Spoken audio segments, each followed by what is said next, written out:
Selamat datang di Diskursus. Iya, selamat datang.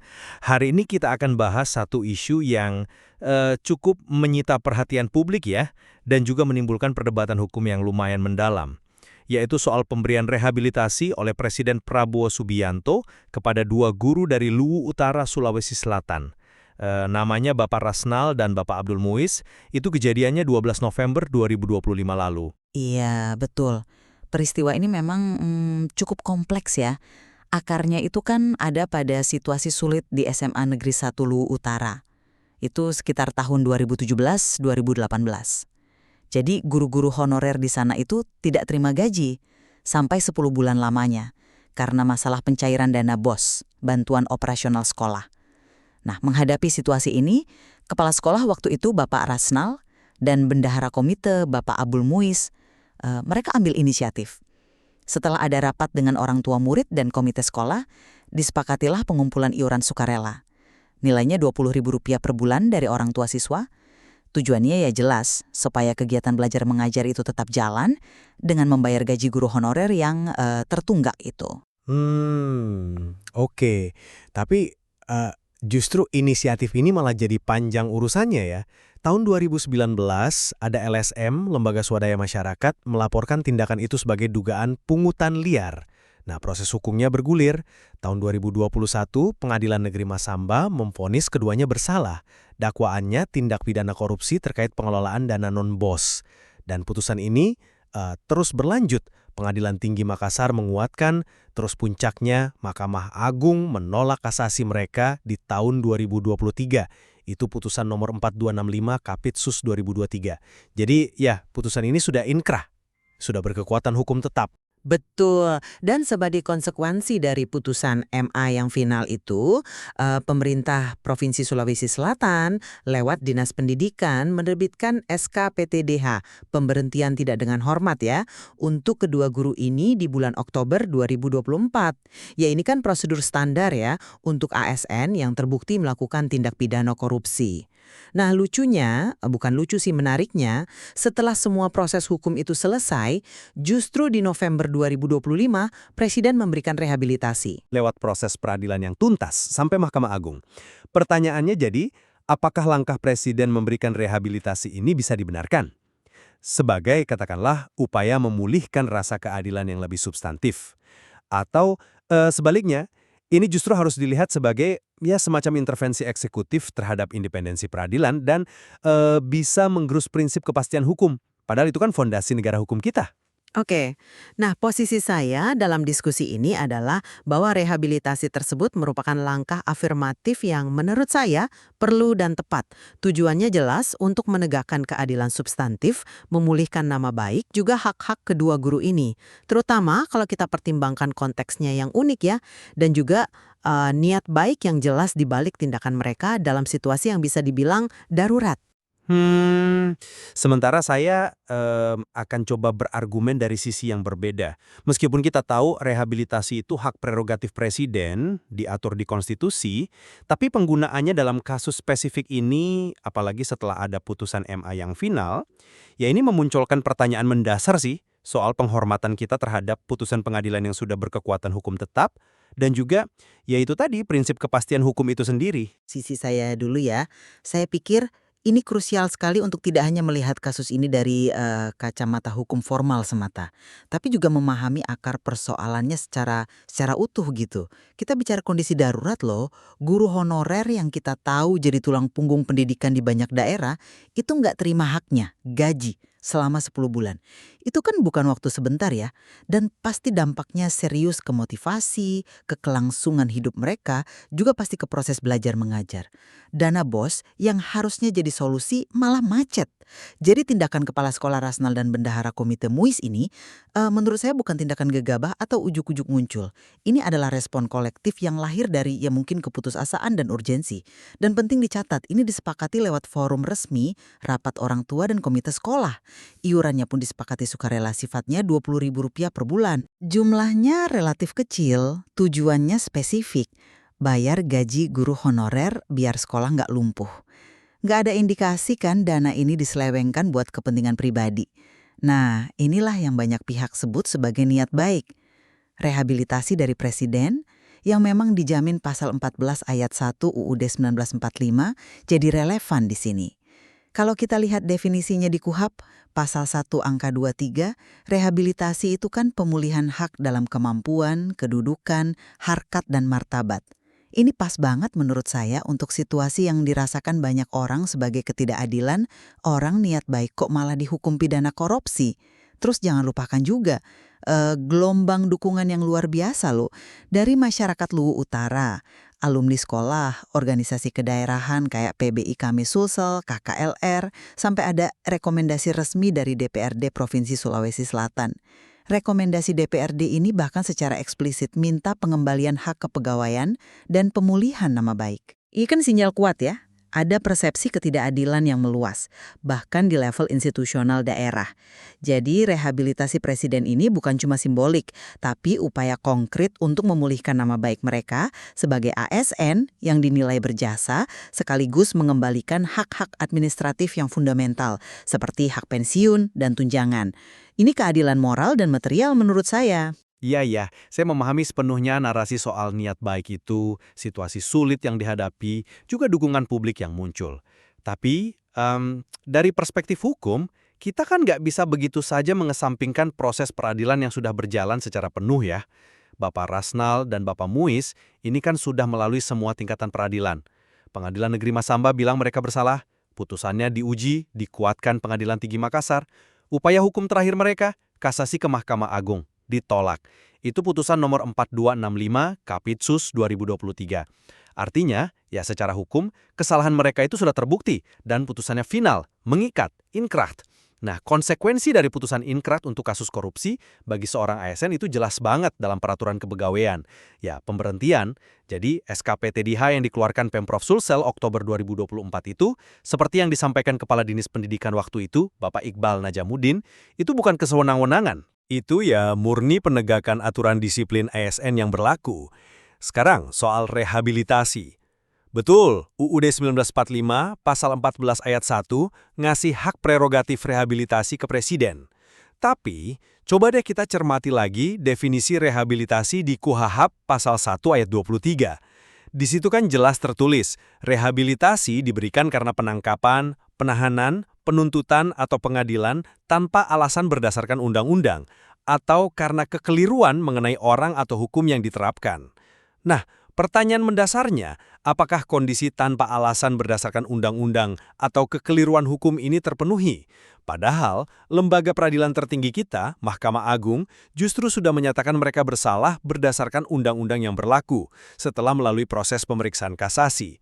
Menggunakan hak prerogatif rehabilitasi setelah putusan final MA ini, nah ini menurut saya agak berisiko mengirimkan pesan yang ambigu. Bisa ditafsirkan sebagai bentuk intervensi atau ya bahkan pengabaian terhadap putusan lembaga yudikatif. Terlepas dari persepsi niat baik tadi, ini bisa menimbulkan keraguan terhadap supremasi hukum dan juga konsistensi kita dalam memberantas korupsi, sekecil apapun bentuknya menurut undang-undang. Saya hargai penekanan pada kepastian hukum formal itu. Tapi bukankah keadilan itu sendiri dimensinya lebih luas ya?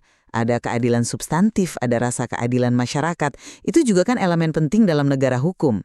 KUHP sendiri dengan adanya mekanisme rehabilitasi itu seolah mengakui bahwa proses hukum formal itu nggak selalu menghasilkan keadilan absolut. Bisa jadi ada kekeliruan, bukan cuma soal salah orang atau identitas, tapi juga dalam penerapan hukum itu sendiri pada konteks kasus yang unik. Banyak pihak loh, termasuk lembaga representatif kayak DPRD Sulsel, memandang penerapan pasal korupsi dalam kasus ini, yang intinya kan upaya darurat nalangi gaji guru honorer pakai dana sukarela, itu sebagai sesuatu yang nggak proporsional. Niatnya kan bukan memperkaya diri, situasinya darurat karena sistem penggajiannya macet. Nah, rehabilitasi presiden yang konstitusi mensyaratkan adanya pertimbangan MA, meskipun keputusan akhir tetap di tangan presiden ya, ini bisa dilihat sebagai semacam checks and balances, atau katu pengaman lah, ketika hukum formal dirasa mencederai rasa keadilan yang lebih dalam. Ini kan bukan pembatalan vonis pidananya ya. Status terpidana mereka secara hukum mungkin tetap ada, tapi ini pemulihan status sosial, hak-hak keperdataan, martabat mereka sebagai manusia dan sebagai abdi negara yang sudah mengabdi. Ini upaya menyeimbangkan rigiditas hukum dengan nilai keadilan yang lebih esensial. Pertanyaannya kan, apakah kepastian hukum harus selalu mengorbankan rasa keadilan yang dirasakan secara luas? Saya ngerti dilema antara kepastian hukum dan keadilan substantif ini, tapi kita mesti sangat hati-hati di sini. Kepastian hukum itu kan fondasi utama ya. Tanpa itu, hukum jadi nggak bisa diprediksi, bisa timbul kesewenang-wenangan. Putusan Mahkamah Agung sebagai puncak sistem peradilan kita, itu harusnya jadi kata akhir yang dihormati semua pihak, termasuk eksekutif. Kalau putusan MA yang sudah final bisa dengan mudah dikoreksi atau dikesampingkan oleh Presiden berdasarkan interpretasi keadilan substantif yang ya bisa jadi subjektif atau dipengaruhi tekanan publik, lalu apa artinya independensi peradilan? Fondasi negara hukum kita bisa terkikis loh. Definisi rehabilitasi dalam KUHP, menurut pembacaan saya sih, lebih menyasar pada kesalahan fundamental di tahap awal proses hukum. Salah tangkap, bukti nggak cukup tapi dipaksakan, atau kesalahan penerapan pasal yang jelas keliru di tingkat penyidikan atau pengadilan pertama. Bukan untuk kasus yang sudah diuji berlapis sampai kasasi dan dinyatakan terbukti bersalah secara final. Penggunaan hak prerogatif pasca putusan ingkrah MA itu seharusnya hanya untuk situasi yang benar-benar luar biasa. Misalnya, ditemukan bukti baru atau novum yang sangat kuat, yang nggak mungkin diajukan sebelumnya, atau alasan kemanusiaan yang ekstrim. Pertimbangan MA yang diminta UUD itu seharusnya jadi filter utama, bukan sekedar formalitas. Kalau MA dalam pertimbangannya tetap pada pendirian bahwa putusan sudah benar, apakah bijak bagi Presiden untuk tetap memberikan rehabilitasi? Ini bisa jadi Presiden yang problematis ke depan, menurut saya. Oke. Coba kita geser sedikit fokusnya ke substansi tindakan kedua guru ini. Apakah melabelinya sebagai korupsi itu sudah tepat sasaran dalam konteks ini? Kita perlu lihat mens rianya, niat jahatnya. Ada nggak niat untuk merugikan negara atau menguntungkan diri sendiri secara nggak sah? Konteksnya kan kegagalan sistem pembayaran gaji oleh Pemda. Guru honorer terancam berhenti ngajar. Tindakan Parasnal dan Pak Muiz, sekali lagi ya, ini inisiatif kolektif yang transparan, disepakati dalam rapat resmi dengan orang tua dan komite. Tujuannya jelas dan mulia, menyelamatkan proses belajar mengajar. Ini kan beda secara fundamental ya dari kasus korupsi tipikal, di mana ada penggelapan aset negara atau suap untuk keuntungan pribadi. Laporan LSM yang memulai kasus ini mungkin niatnya baik ya untuk memberantas pungli. Tapi apakah mereka sudah mempertimbangkan secara mendalam aspek darurat dan kesepakatan kolektif ini? Vonis bersalah dan PTDH itu rasanya seperti pukulan telak yang mengabaikan dedikasi dan upaya mereka mencari solusi di tengah kebuntuan sistem. Pertanyaannya, apakah sistem hukum kita cukup fleksibel untuk membedakan antara tindakan kriminal koruptif dengan inisiatif darurat yang mungkin secara administratif kurang tepat, tapi didasari niat baik? Saya nggak meremehkan kompleksitas situasi atau niat baik yang mungkin ada ya. Tapi, hukum pidana, termasuk UU Pemberantasan Tindak Pidana Korupsi, itu kan dirancang untuk diterapkan secara objektif, berdasarkan unsur-unsur yang terpenuhi, bukan semata-mata berdasarkan niat. Pengadilan dari PN sampai MA itu sudah memeriksa fakta persidangan, alat bukti, keterangan saksi, argumen hukum. Kesimpulan mereka adalah bahwa unsur-unsur delik korupsi, sebagaimana dirumuskan dalam undang-undang, mungkin terkait penyalahgunaan wewenang atau pengelolaan dana di luar mekanisme yang sah, itu telah terpenuhi. Niat baik, ya bisa jadi pertimbangan yang meringankan hukuman, tapi seringkali nggak menghapuskan pidananya kalau unsur-unsur lain terbukti. Kita harus ingat juga, aturan pengelolaan keuangan di institusi publik, termasuk sekolah, itu dibuat untuk mencegah potensi penyimpangan, sekecil apapun. Membiarkan preseden di mana pengumpulan dana dari masyarakat, meskipun katanya sukarela, dan untuk tujuan baik, dilakukan di luar aturan yang ditetapkan, ini bisa membuka kotak Pandora. Nanti gimana cara bedainnya dengan pengumpulan liar lain yang berkedok kesepakatan atau kebutuhan mendesak? Penegakan hukum yang konsisten, meskipun kadang terasa pahit ya bagi individu tertentu, itu penting untuk menjaga akuntabilitas dan tata kelola yang baik. Putusan pengadilan toh sudah menyatakan ada pelanggaran hukum di sana. Lalu bagaimana kita memaknai rehabilitasi presiden ini dalam kerangka konstitusional kita? Saya sih melihatnya sebagai manifestasi dari hak prerogatif yang memang sengaja diberikan konstitusi, semacam jalan keluar atau mekanisme koreksi dalam situasi khusus. Situasi di mana hukum formal ketika diterapkan secara kaku menghasilkan sesuatu yang dirasakan secara luas sebagai ketidakadilan. Respon publik yang masif, sorotan media nasional, dukungan institusional seperti DPRD tadi, itu kan indikator adanya persepsi ketidakadilan tersebut. Rehabilitasi ini penting dicatat ya, tidak menghapus status hukum pidana mereka. Catatan itu mungkin tetap ada, tapi ia memulihkan sesuatu yang fundamental, hak-hak administratif mereka, pensiun, tunjangan, yang hilang akibat PTDH. Dan yang gak kalah penting, martabat dan nama baik mereka sebagai guru yang telah mengabdi. Ini bentuk pengakuan negara bahwa ada dimensi lain di luar putusan hukum formal yang perlu dipertimbangkan, yaitu dimensi kemanusiaan, pengabdian, dan rasa keadilan publik. Ini menunjukkan negara yang tidak tuli terhadap aspirasi masyarakatnya. Pertanyaan kritisnya tetap sih, apakah kasus ini benar-benar memenuhi kriteria situasi luar biasa yang membenarkan penggunaan hak prerogatif rehabilitasi setelah Mahkamah Agung ngasih putusan final? Fungsi hak prerogatif itu kan seharusnya bukan jadi semacam superkasasi atau pengadilan banding informal yang bisa menganulir substansi putusan MA berdasarkan pertimbangan di luar hukum acara.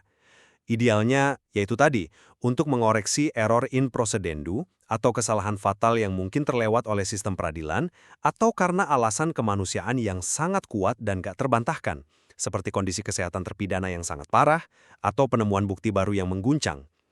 Kalau rehabilitasi bisa diberikan hanya karena adanya tekanan publik atau interpretasi niat baik yang beda dengan temuan pengadilan, ini berpotensi melemahkan independensi yudikatif. Nanti hakim bisa merasa putusannya nggak final lagi, kepastian hukum jadi relatif. Kita harus pikirkan implikasi jangka panjangnya deh. Gimana masyarakat akan memandang sistem peradilan kita kalau putusan tertingginya bisa dibatalkan oleh pertimbangan eksekutif?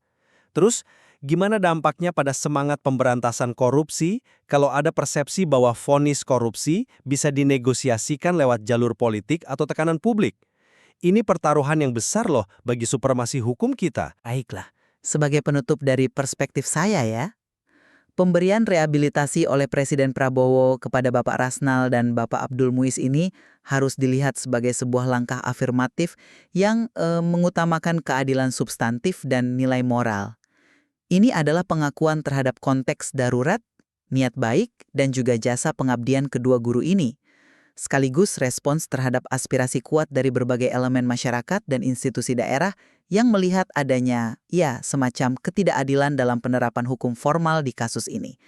Peristiwa ini, menurut saya, menggarisbawahi kompleksitas hubungan antara aturan hukum yang terkadang rigid dan denyut rasa keadilan yang hidup dalam masyarakat. Ya, dari sisi saya, kesimpulannya adalah meskipun kita bisa bersimpati pada situasi sulit yang dihadapi kedua guru dan memahami adanya niat baik, tindakan rehabilitasi yang diberikan setelah adanya putusan final dari Mahkamah Agung itu tetap menyisakan pertanyaan fundamental dan cukup serius. Pertanyaan ini menyangkut penghormatan kita pada prinsip kepastian hukum, independensi lembaga peradilan, serta potensi implikasi jangka panjangnya terhadap konsistensi penegakan hukum, khususnya dalam upaya pemberantasan korupsi di Indonesia. Dilema antara penggunaan diskresi eksekutif dan penjagaan marwah supremasi hukum jadi sangat kentara ya dalam kasus ini. Diskursus kita kali ini memang menyoroti sebuah pertentangan pandangan yang fundamental tentang bagaimana keadilan itu dimaknai dan diwujudkan, terutama ketika berhadapan dengan produk hukum formal yang sudah final. Betul sekali. Dua kutub argumen yang kita diskusikan, satu sisi menekankan pemulihan hak, martabat, dan pencapaian keadilan substantif, sementara sisi lain mengedepankan kepastian hukum, prosedur, dan penghormatan terhadap putusan peradilan. Keduanya punya dasar yang kuat dan sama-sama penting untuk kita cermati. Memahami kedua perspektif ini secara mendalam, saya kira krusial ya, untuk bisa mengevaluasi dampak dan signifikansi keputusan rehabilitasi ini secara lebih utuh. Tentu masih banyak aspek lain dari kasus ini yang menarik untuk terus didiskusikan dan dieksplorasi lebih lanjut. Download Tribun X sekarang, menghadirkan lokal menjadi Indonesia.